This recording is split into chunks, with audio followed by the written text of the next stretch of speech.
Yes, people, welcome to the Player Ratings. Manchester United have beaten Leicester City by 2-1 here in the FA Cup at Old Trafford. Let's fly through these. Andre Onana. Distribution at times was nervy. Bit slow with distribution as well.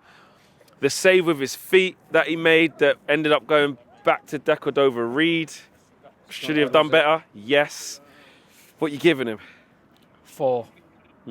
He didn't have much to do apart from, I think they only had 1 or 2 shots in the whole game that I can remember, but not good enough flex for. It's mad when no one who's come on this show, like the fan cams, has actually mentioned Onana's name. It's like we're used to seeing him with multiple blunders each time, but 4 for me. Yeah, I think he should have done better. I mean, maybe a 5, but yeah, I'm not going to argue with that. Let's go from like right wing back in the U shape, you know, and then through the centre backs. So Patrick who was right wing back? Sorry, Dorgu started at right wing back, which was a bit of a surprise. We thought he was coming in to play left wing back instantly. Great to see him on the team sheet to get his debut. I thought he did it right. I'll give him a 6. I thought that out of a really poor first half, he was the one who won a couple of fouls, got a couple of corners. Could have scored a goal as well. Could have scored a goal, right foot over the bar. Wasn't amazing, but the whole team was so bad, he just started doing some basics. You know what I mean? It's mad because as a young player coming in to start your first game for United, normally you're scared that you're going to be the one having a shocker and the other 10 are having a worldie. It was the opposite way around. He came in at half-time, he's probably thinking, I've been the best player on the pitch. Yeah. He's comfortable on the ball, he's physical, and he's good at progressing forward as well, so I'd say a 6. Yeah, I think a 6 is fair. Now, at the beginning of the game, it was actually Lenny Yoro who was right centre-back, and he changed. He changed, right. Second half, he changed. Mazraoui, it's okay. Yeah. I'd give him a average 5. Yeah. It was a 6. He didn't get skinned. He didn't do anything bad. We know that when he's playing, he's not going to offer you a lot going forward, but obviously as the right centre-back, it's less emphasis on that, so I didn't have any problem with it. When you're right wing-back, you've got to go and do something. Yeah. Right, so I just thought he was competent. Average game, I thought he was all right, 6. Yeah, I think that's fair, and I think under Amram, this right centre-back is his best position, because at wing-back, he always gets skimmed. So. Yeah, right or left centre-back is going to be his better, and he was left centre-back in the second half. I think that's the fair score, Yeah. Harry Maguire gets the winner against his old club. Was offside, so should have been chalked off, but it wasn't. But he just had a routine game. There was, again, because they weren't that great. No. He was wrestling with Daka, I think, when the ball got cut back to Ndidi, but that wasn't really Maguire's fault, I don't feel. I think wasn't his fault. I think that there was one ball that was played over the top of Maguire where Lenny Yoro had to come across and help, and then they got a shot off to Onana. But other than that, it's a poor Leicester side. It's hard to judge your defenders today because they didn't really come out here to do anything. They just came here to survive, really. So I'd say a 5 or a 6 for Maguire's fair enough as well. And to be fair, a 6 because he got the winning goal. He did get the winning goal. I think that's fair. And then left centre back, but he was right centre back in the first half. Lenny Yoro. There were some times on the ball where he looked a little bit nervous, a little bit uncomfortable, but I think that was, again, structurally, the team wasn't set up right. He's looking ahead of him, not really anybody to pass to, so I've got to put it out for a throw. Lost a couple of duels as well, won a couple of duels. It's his first season. I think they're doing the right thing. Bring him in for a few, take him out for a few. It's a work in progress. Overall, out of 10, I'd probably give him a 5. I'd say a 5 as well. His first half particularly, he was poor. You know, his distribution flex. The balls forward, he was just lumping it forward. I think one went out, one just went straight to the keeper. I think he got a bit more comfortable in the second half, so I'd say overall a 5. Yeah, he was more comfortable in the second half, I agree with that. With Euroflex, it's a funny one because you know like how Arsenal signed Saliba and then they loaned him out for 3 years straight because they knew he wasn't ready at the start. That shouldn't be like a taboo subject here at Old Trafford to loan young players out. Like, it shouldn't be. They have to come in and start, and if they're not starting and they're not good enough, just sell him or just make him redundant. I think maybe a loan in summer could be a thing. I know he's expensive, but it might help his game. They believe in him. They want to keep playing him and see how he does. So, we'll see on his development. Left wing back was Dalot. Tough one because... 4 or 5. I think 5. I think 5. A little bit better in the second half. Yeah, I was going to say. Because the team did a bit better in the last 20 minutes, and as soon as Garnacho came on, the game changed. So he had more of an outlet to play with. That's what I was going to say. It helps when you've got a partner who's on the same page as you. Like Garnacho is a dynamic winger, whereas Cobby, we don't know what he is yet. Is he a 6 or 8 inside 10? He didn't have the best first half. So I'd say Dalot's game got better as he partnered up with Garnacho.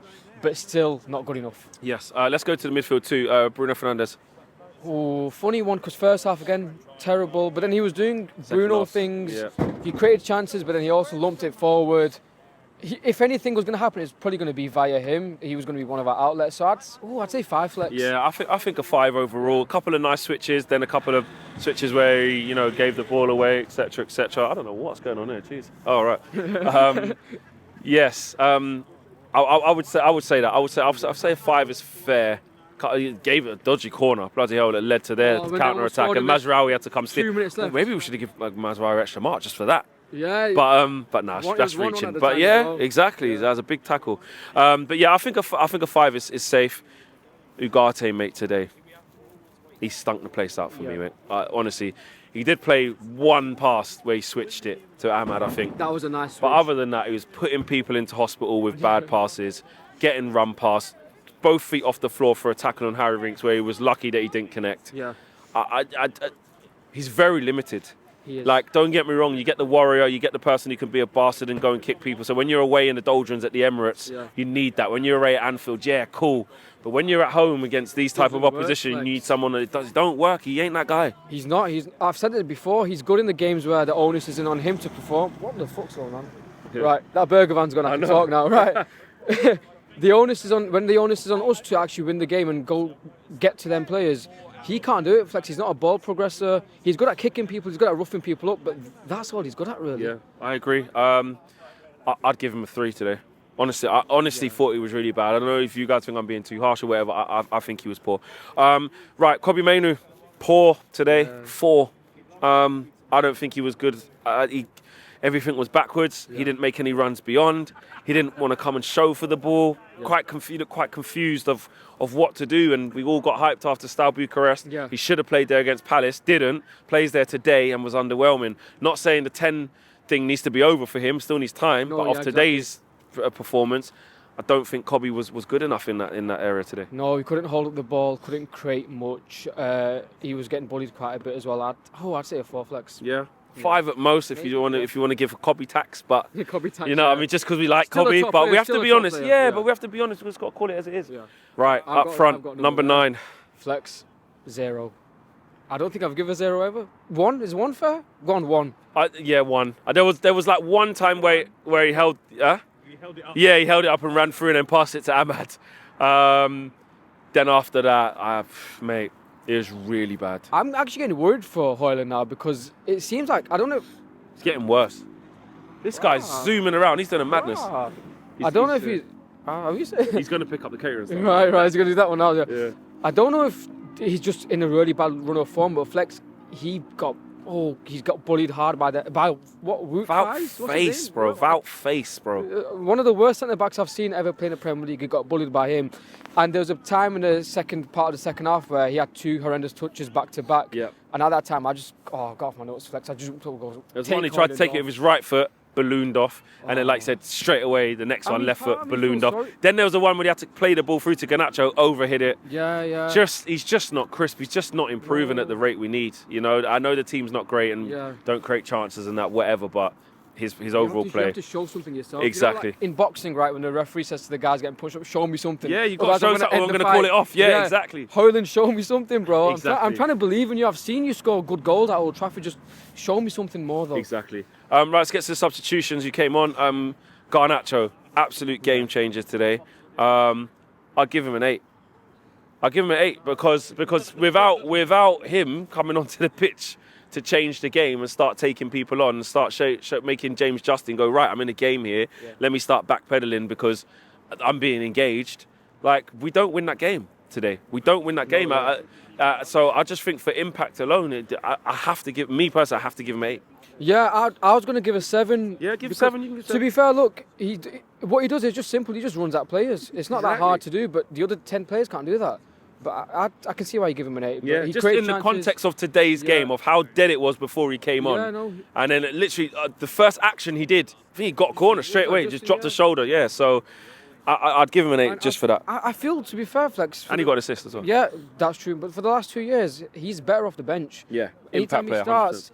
He's not good when there's no space, but when there's space in behind, he's good. Agreed. Joshua Zirkzee, off the bench. Again, I would say some people's man of the match. Obviously, he got the goal, But more importantly, it just control the ball. Yeah. Like, just bring the ball down. Bring it down, I was gonna say, Know when to take one touch. Know when to take two. Yeah. Know when to run long. Know when to run short. Like, just basics. Yeah. I'd give him a 7.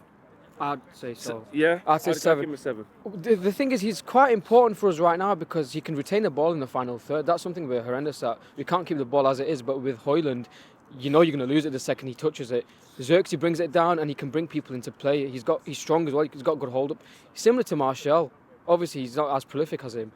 But I thought him and Garnacho both together did change the game. He just got a bit better. That's why we won. Yeah. They are the reason we won again. If we didn't make those subs flex, we would be knocked out of the FA Cup. 100% to Leicester. So and let that be on Ruben Amorim's CV because that would have been unexplainable. Yeah. I think we missed Ahmad. Did we give Ahmad a score? Oh, we missed, bro, because he didn't even play good. We thought, I know. The last 20 minutes he started to get better. Yeah. Second half he was better, but I did see a lot of loose touches from him. A lot of poor first touches when he's trying to take that first touch inside. Yeah. Taking it too long, getting dispossessed. Not his usual self. It's been like that for a couple of games now. Yeah. And look, we have to expect a little drop. He's not going to keep doing what he was doing, Amadinho, every single game. Yeah. And that's been the thing, poor kid. As soon as he's not doing it, who's going to do it? That's why you got to rate Garnacho. So, yeah, it's not Ahmad's best game today. I'd say 6. 5. Yeah, I'd say a 5. I'd say a 5. It's Ahmad tax. We gave Ahmad tax. But it was a 5. He wasn't his best. Is that all the subs? Is that all the players? We only made 2 subs, didn't we?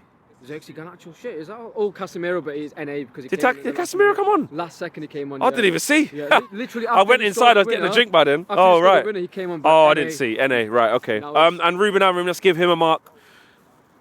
Got out of jail today, mate. He got out of jail today because he went with Hojlund, that didn't work. Yeah. The Kobe Mainoo thing didn't work. Had to bring on Garnacho at half-time, that did work, and brought on Xerxes, it did work. So it's kind of like what he started with didn't, but he changed it quick enough to start changing the game. I'd give him it was a really bad performance though, bro. I'll give him a 5. Yeah, I was going to say, the thing is as well, Flex, we've seen in the last month now that Hojlund's been horrendous, regardless of whether he starts or whether he comes on. And when Xerxes came on, I think Xerxes started against Southampton and then we started to play a bit better. He's holding up the ball. Why did he drop him after that? I don't understand. It can't be a fitness thing, surely not. Yeah. Because he keeps persisting with Hojlund and I don't understand it. Like, that is on the manager. Like, we keep saying, oh, these players are shit, these players are horrendous. But the manager picks the 11 who comes on a pitch, right, who starts the game. You know, you got a better chance of winning the game with Xerxes over Hojlund. Yeah. But at the same time, he did adapt in the second half. He wasn't too stubborn where he just kept the same players on and say, just win the game for me. And the changes did change the changes game. actually But it wasn't in the way that he wanted to play. No. So there you go. Ruben Amorim 5. Let us know what you guys think about our player ratings. We're done. We're out of here. It's absolutely freezing. We're gone. Peace.